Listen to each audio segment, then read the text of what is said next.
Hello, everyone, and welcome to our second episode of Can We Talk About It? And today's podcast is entitled Access Denied. We're going to be talking about emotional access. We have all been in a relationship where we were hurt, disrespected, manipulated, disappointed, angry, or discombobulated.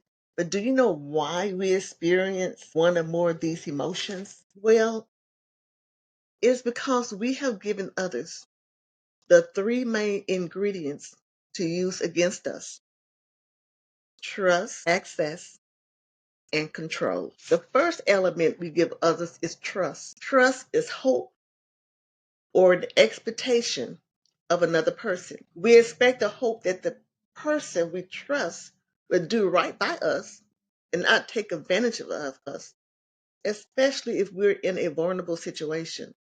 And oftentimes we put our trust in the wrong person and we find ourselves living with disappointment and shame because we have allowed someone to manipulate us.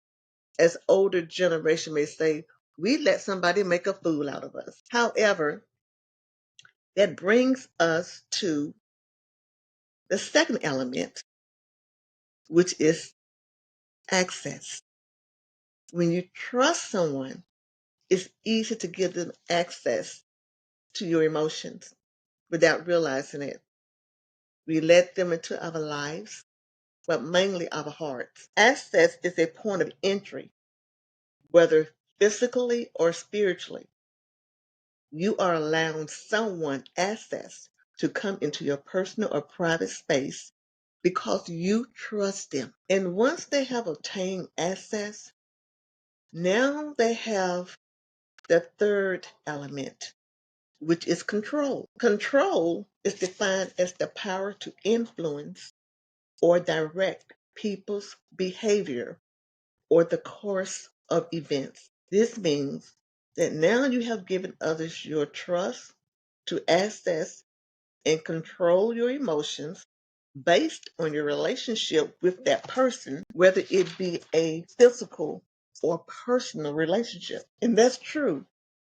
Every relationship carries some level of trust. The more you trust a person, then the more access you give them and the more power they take. When we bring trust, access, and control together, they form the most powerful weapon we possess that we unknowingly hand over to others, and that is the key or a key. A key is a small metal instrument used to gain access to a locked area. That's its physical meaning. In a spiritual setting, from an emotional standpoint, a key is defined as emotional access. And emotional access affects the heart. You know, my son said something to me years ago that I would never forget. And this podcast is dedicated to him. I was upset about something that someone had said to me or did to me. I can't remember which. And his words were, "Mom, stop giving people access to your emotions." He said, "I refuse to let people make me feel any emotion I do not want to feel." He said, "If I laugh, it's because I want to laugh. If I cry, it's because I want to cry. If I'm angry, it's because I want to be angry." He said, "I refuse to feel anything that someone else wants me to feel without my permission." And I found that so profound. That conversation resonated with me for years, and it still resonates with me today in my spirit. Jeremiah 17:9, King James Version states, "The heart is deceitful above all things and desperately wicked. Who can know it?" And that's so true. You don't know what another person's intent is. You don't know what is in the content of their heart. But when we trust people, we trust them to the extent where we open ourselves up to be hurt by them, manipulated, emotionally. Because why? We trust them, so we have given them access to our heart, our mind, our life.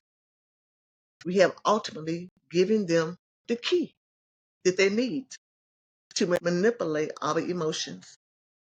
So if you find this content in this podcast helpful, inspirational, and informative, please subscribe to our podcast and leave us a comment. We love to hear from you. God bless you and have a wonderful day.